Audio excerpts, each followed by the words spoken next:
আমরা কিছু বলিনি, উনি বলছেন 1 লাখ টাকা করে দেয়া হবে, যেটা দোকান পুরো জ্বলে গেছে, আর যাদের হাফ জ্বলেছে 50,000 টাকা দেয়া হবে। এখানে উনি একটা জায়গা ঠিক করে রেখেছেন, সেটা উনি বললেন না। তো আগে থেকে জায়গাটা ঠিক কি করে হয়ে গেল?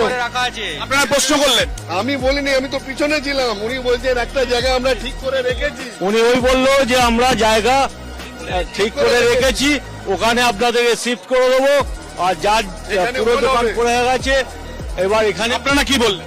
আমরা কি বলবো, আমরা বললাম, তারপরে কেউ বলতে দিচ্ছে না তো। আমরা যে জায়গা আছি সেই জায়গা না, ইতিমধ্যে আমরা দেখছি যে এখানে মুখ্যমন্ত্রী চলে যাওয়ার পরেই যারা এখানকার ব্যবসায়ীরা তারা কিন্তু একাধিক অভিযোগ তুলছেন যে তারা জায়গা ছাড়বেন না। কি আপনারা কি দাবি আপনাদের? আমাদের এখানেই মার্কেট করে দিতে হবে, আমরা পূরণ করতে হবে, তারপরে কোনো জায়গা ছাড়ার কোনো কিন্তু মুখ্যমন্ত্রী তো বলছেন এখানে সাহায্য করবেন। সাহায্য করবেন, করে ছেড়ে দেবেন, বলবেন যে অন্য জায়গায় চলে যেতে, আমরা চলে যাবো। আপনি কখনো পাঁচটিকের জায়গা গিদিরপুরের জায়গা বেয়ালা হয়? আমার এখানে যেরকম ভাবে চলছে ওই রকম ভাবে আমি চলবো না, আমার জায়গা আমি ছাড়বো না।